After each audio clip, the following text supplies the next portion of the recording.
So this right here is the iPhone 15 Pro Max, and I wanted to discuss my experience with it running iOS 18. I've been using it for the last week and a half or so.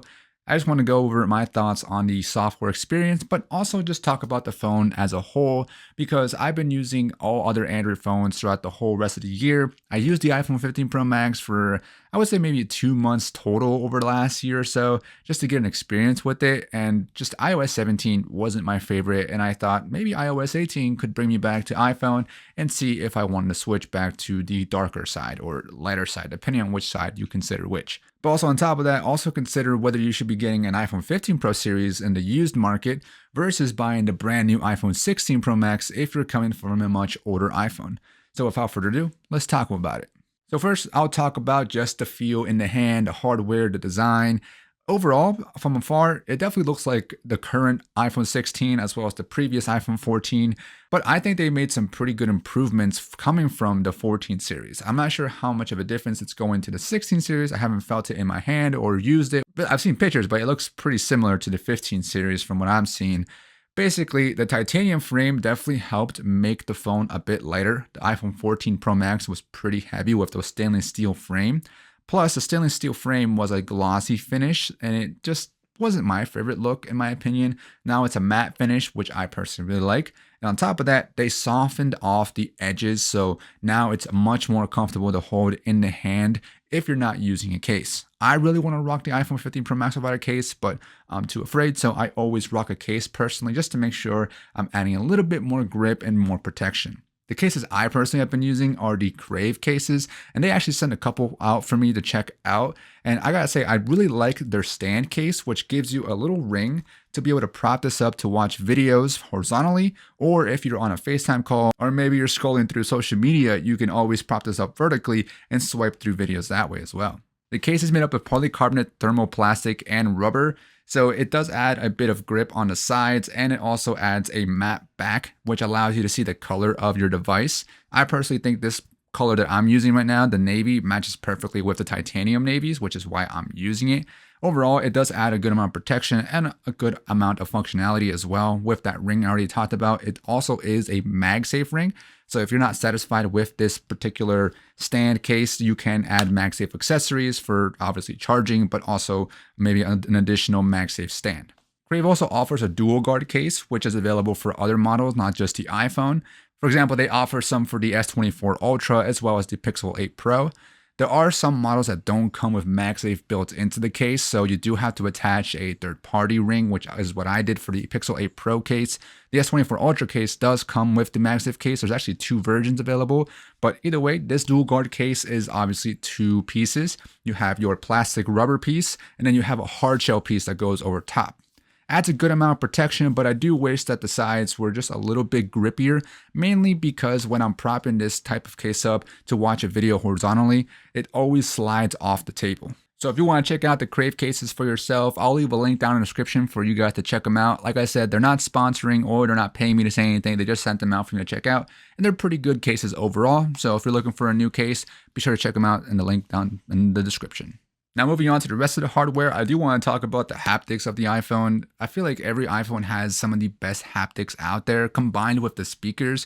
If you want some of the best speakers and haptics, you always got to go for an iPhone. For some reason, they are amazing on this device, and a lot of applications do take advantage of those different haptics. For example, I know I used recently Duolingo, and the various animations that they have are so well tuned with the haptics. It's a solid experience. That's what makes the iPhone very appetizing because of the whole integration that they're able to do with various third-party applications.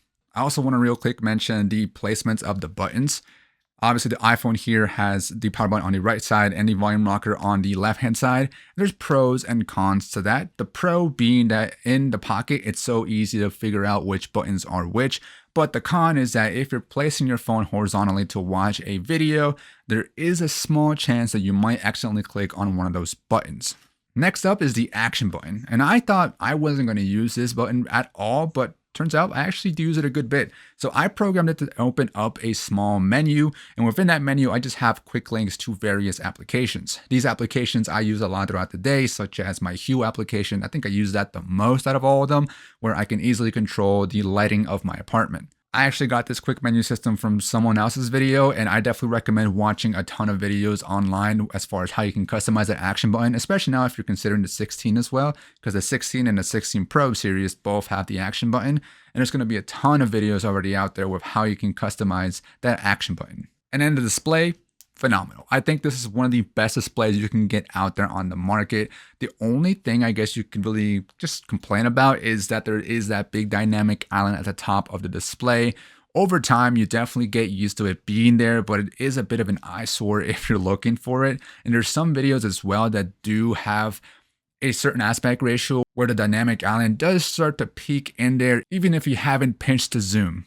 And I do want to mention that if you want to customize the way your display looks as far as colors, iOS does not offer any kind of customization there. So what you get is what you see. And what you're seeing here is a very accurate display. I'm not measuring it per se, but I know that iPhones and iMacs and iPads and all that stuff, they tend to make their displays as color accurate as possible. And that's no different here with the iPhone. And the display also gets plenty bright enough. I forget exactly what the peak brightness is, but it doesn't matter because all I know is that to me, this display gets plenty bright enough. I also do want to mention real quick the durability of the display. Actually, I've been using a screen protector since I got this phone, so I have no idea what the display actually looks like from the bottom. All I know is that it's probably pristine and clean because I've never taken off the screen protector. Now for biometrics, the iPhone 15 Pro Max only has Face ID. I honestly thought that when they were announcing the new camera control button, that new control button was also gonna work as a Touch ID button. I was like, all right, come on, just say Touch ID is back, but nope, they just left it as a camera control button. I could easily foresee them at some point in the future making that part of Touch ID and saying, look, we've made this into Touch ID. So they're probably planting the seeds so that one day in the future, they could say this now has Touch ID. And again, give people a reason to upgrade to the next iPhone.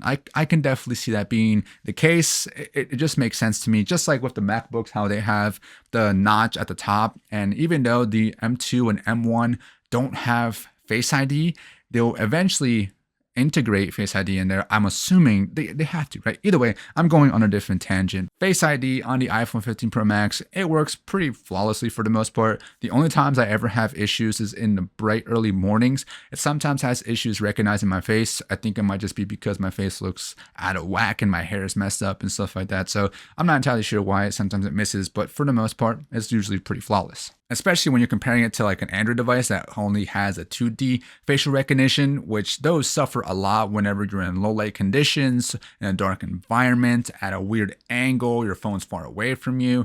Those struggle a lot with those kind of scenarios versus the iPhone with Face ID doesn't have issues with that. Now, after talking about all that hardware, I do want to talk about how you can fix your hardware with the xCool electric screwdriver. So once again, xCool did actually send this out to me for me to just check out and talk about on a video if I actually liked it. And I actually do like it. Now, personally, I don't find myself doing DIY projects all the time or fixing electronics, even though I am a tech channel. I don't really dive into the hardware myself personally, but you can't deny that sometimes you just need that little tool to help assist you get those kind of projects done much quicker. And that's where the xCool electric mini screwdriver comes into play. The screwdriver comes in a sleek all metal chassis, so it does have a good solid protection, and it has USB-C on one side with the power indicator to let you know how much charge is in the screwdriver. So this is all powered by USB-C, which is nice and convenient. And the screwdriver itself matches the casing of the case itself, which I think is a nice touch, but either way, it is pretty small. It is a sleek, convenient, and clean looking screwdriver. It's pretty much a bit thicker than a pen, but it's at the length of a pen, so it's pretty nice in the hand. It's got some nice ridges to make it pretty comfortable to hold and use. On top of the screwdriver, you also have all your bits that are held magnetically in the case, which is very cool. So you don't have to worry about these little bits falling out whenever you're opening the case. It is double-sided as well, so you can see you have lots of different bits that you can use to get your projects done.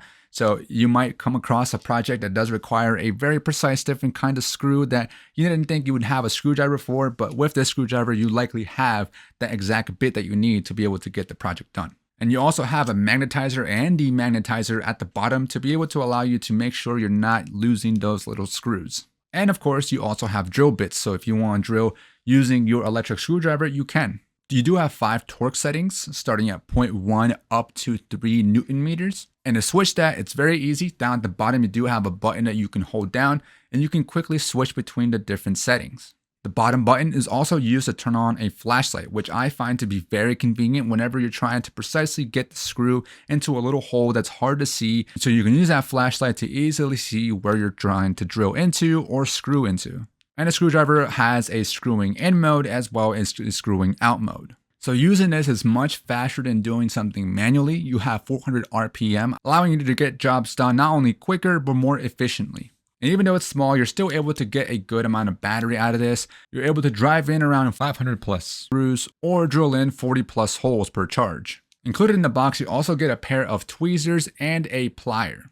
So if you want to get your own electric screwdriver, check out the links down in the description and use the discount codes that they provided for me to get yourself an extra 10% off. Now, as far as performance, you do have the A17 Pro, and let's be honest here, pretty much since I think the previous iPhone 14 Pro Max, maybe even the iPhone 13 series, you're going to get a solid experience as far as performance, and that's no different here. There's not much else to talk about as far as specifics and specs here because in my everyday life, the apps that are on my home screen right now are the main apps that I use in my day-to-day, and I have no issues browsing my social media, listening to music, watching YouTube videos. Sometimes I feel like the phone's a little too snappy and too responsive. It could be the fault of the screen protector that I have applied on the display. Sometimes when I'm scrolling the YouTube comments, it just scrolls a little too quickly. Not sure if, again, that's the sensitivity of the display or if the performance is just too good that it just wants to scroll past everything. Now, if you want to do a little bit more, you can push this phone quite a bit. Personally, the only thing I really do to push the phone is maybe use this for video recording.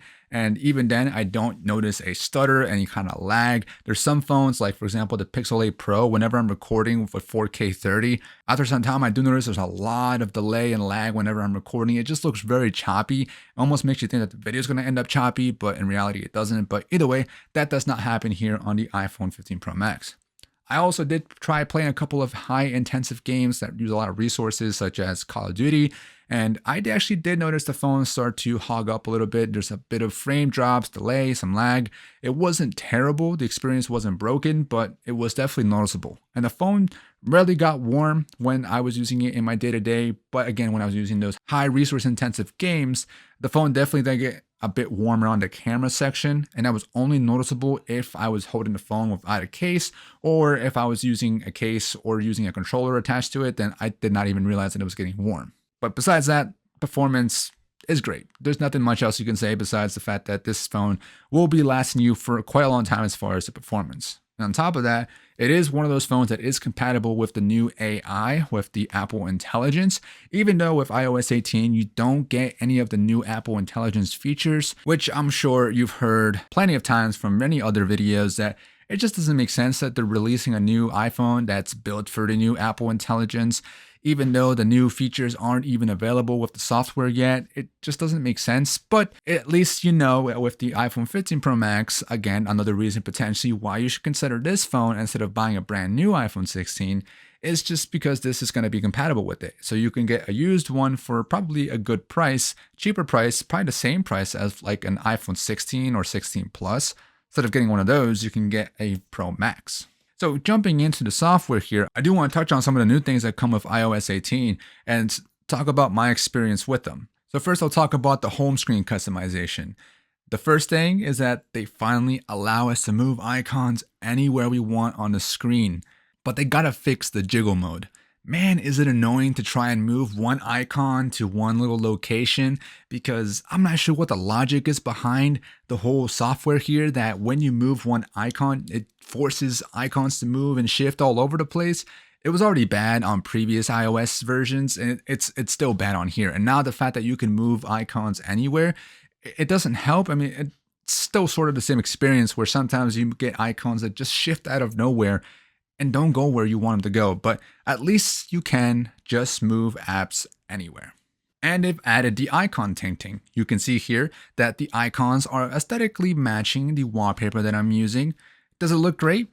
Sort of. It depends on which icons you have on your home screen and which icons you have or which apps you have downloaded, because not every app will have an icon that is compatible or works nicely with the tinting. It usually ends up looking kind of just bad in my opinion. So it really depends on what kind of applications you have downloaded. I personally think it's a bit sloppy the way it's set up. If you look at the way Google does it and even maybe Samsung does it, I know Google for sure only changes the color and tint of the icon if that developer actually made the icon compatible with it. If not, then it's just a traditional icon. Again, there's pros and cons to that, whether or not it makes it aesthetically pleasing, because then you have some icons that use the tinting and some that don't.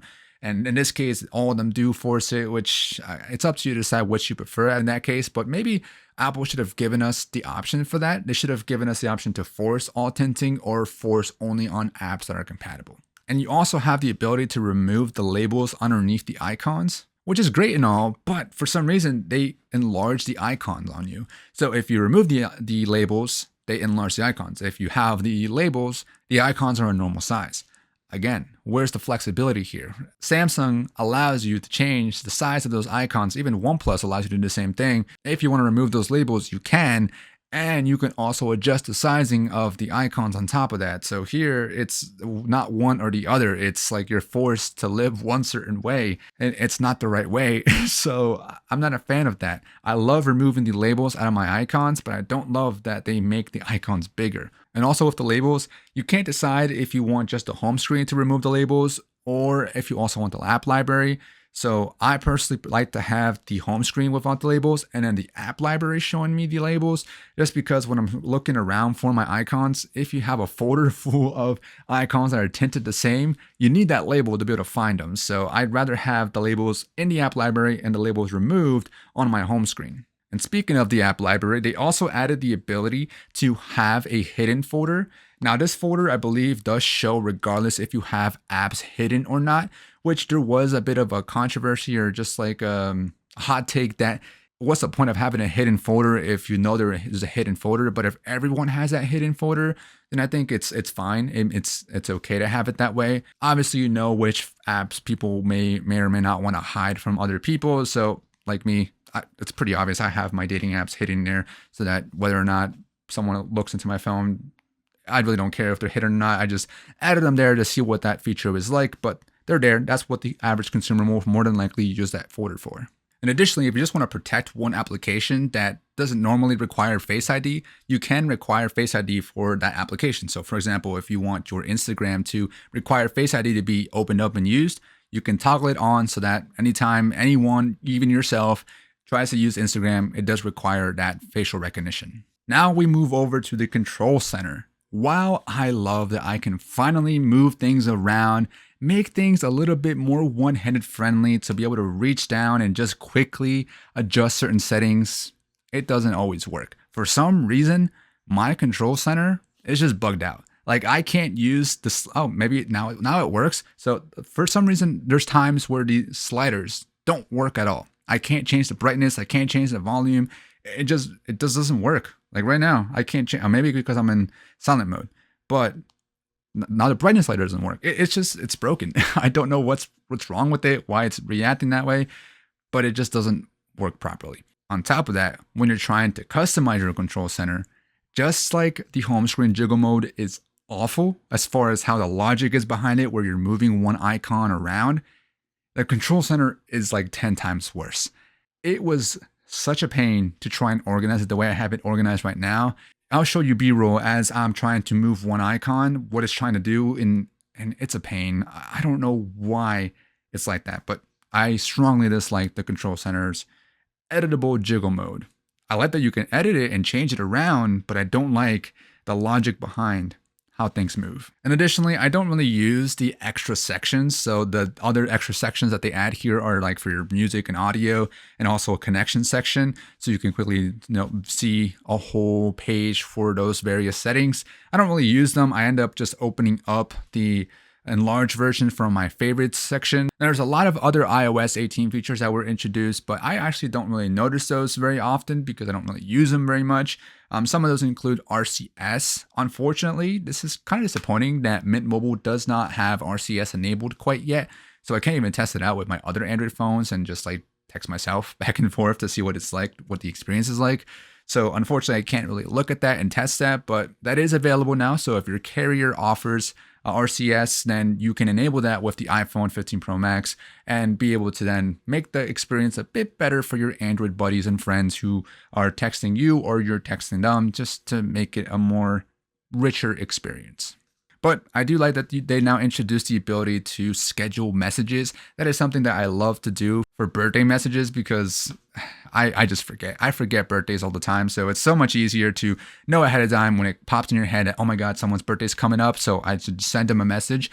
You can schedule it now so that on their birthday, that message goes out. And also, just a small tip trick here, if you haven't used scheduled messages before, always schedule it for a time that's not obvious that it's scheduled. So if it's like 3 p.m., that's clearly obvious that it was scheduled for 3 p.m. Do it like, I don't know, 2:57. That's a more inconspicuous way to let them know that you actually meant the message and not just scheduled it in advance. So just a small little tip and trick there.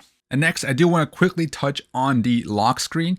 The main thing that they changed here is that you now have the ability to change the icons or the apps that you have down at the bottom corners. You can completely remove them for a more aesthetically looking lock screen, or you can use apps that you use the most.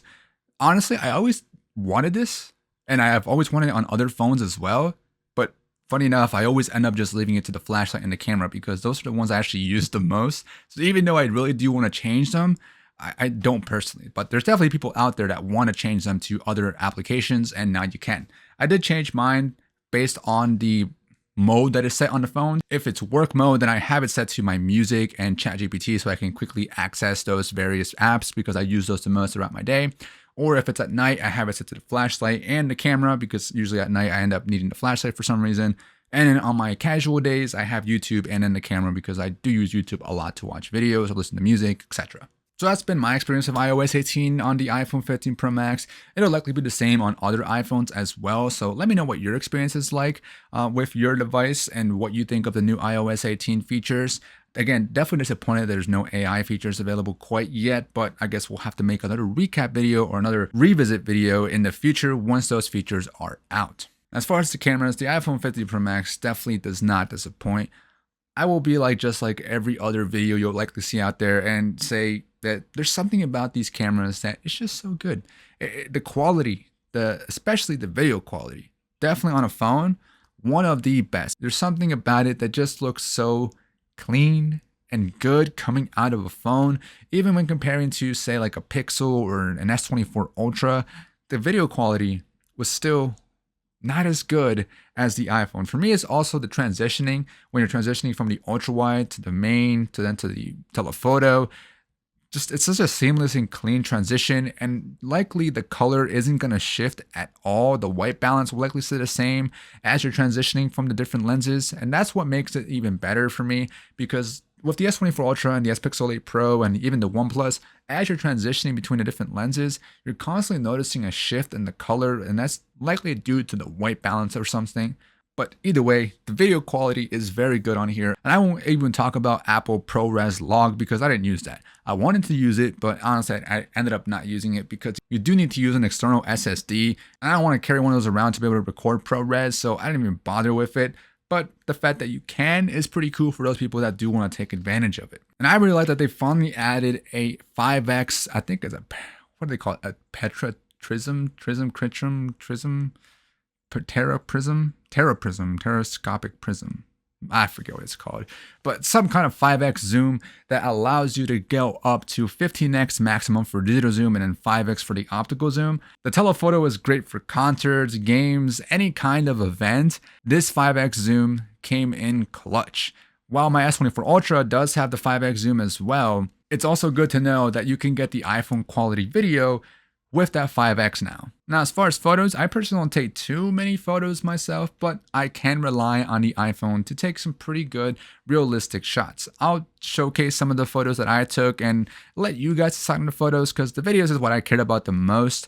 And as you saw from the videos I took, they looked pretty good. So for photos, I'll let you guys take a look at what I was able to shoot over my, I guess you could say 2 months that I've used in total of the iPhone 15 Pro Max.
Vamos rumbo a Nueva York. Ya tengo mi equipaje, mi mochila, mi sling y también unas cositas más aquí, nada más de comida para el trip por si me da hambre. Y sí, pues aquí ya me voy, son las 8 de la mañana. Hasta luego. I want to touch on how iOS 18 has been interacting with the battery, if it's affecting it or not. With the 4,441 milliamp hour battery, honestly, it's still pretty good as it was when I first got it. I have no issues with the battery life when it comes to this phone. I even been using the always on display, granted without the wallpaper, just for notifications and for my time. But even then, I'm still able to get roughly around a day and an additional 6 or sometimes 12 hours of usage. So almost 36 hours total on some charges. So it's been holding up pretty well. And if I turn off that always on display, I more than likely will be getting more battery life out of this device. So as far as battery, it's been holding up just fine. Now I will say that my battery health is still at 99%, which I think is a little bit surprising, mainly because I only have 79 cycles and I didn't use the device every single day throughout the last year. So I'm a little surprised that it's down to 99%. I kind of expected it to still be at 100%, but somehow I guess I do use it enough to be able to hurt the battery health. Just a little bit, a small little dent is what I did. But either way, I'm still getting really good battery life. As far as charging speeds though, it's definitely still not the fastest. It's quick when it goes from like 0 to maybe 70%. Maybe it takes roughly 30 to 45 minutes, but then from there, it ends up taking, I think, a total of like an hour and 40 minutes. So it does take quite a long time for it to fully charge. So I don't think the iPhone 16 Pro Max is much faster, but definitely a small improvement, I believe. So that doesn't make a huge difference to me because you could quickly charge this for half an hour real quick, and it will definitely last you for more than the time you likely will need. So if you're going out after a long day at work, topping this off for 15-20 minutes will be enough to get you through the rest of the night. We do also have reverse charging with the USB-C, but I actually don't use that at all. So I forgot that it existed until I just thought of it just now. So that is a feature that I don't use. So in the end, the iPhone 15 Pro Max, in my opinion, is still a phone to consider right now. In fact, I'm going to take a look at what the used prices are because I actually don't know. So I'm going to take a look at first. Let's go to Facebook. Facebook Marketplace. That's a common place to buy used stuff, right? So yeah, you can buy a used iPhone 15 Pro Max on the Facebook Marketplace in my local area. One for $800 for the 256 gig. Let's see, $780 for how many gigs? I think probably 256. Locked to T-Mobile though, $750, $400 for someone, $1,000, $350, $900, $500, $900, $500. $880, $750. So yeah, you could pretty much get an iPhone 15 Pro Max for the price of a new iPhone 16 or 16 Plus. So do you want to get the base model of the iPhone 16 series or get last year's Pro model, Max model, the Pro Max model? In my opinion, I would go for the Pro Max model of last year's because like I said, the Pro Max model and the standard Pro will still get the new Apple Intelligence, which is what the new iPhone 16 is all about, unless you absolutely need the smaller bezels and need that camera control, which honestly, I don't think anyone needs or wants. So with that being said, I still think you should go out and get this phone over the new phone if you're coming from a much older iPhone, because you'll be able to get this at a cheaper price than it was last year, obviously. So those are my thoughts. Let me know what you guys think down in the comments below. Hopefully you guys enjoyed this video. Hopefully it was helpful, and peace.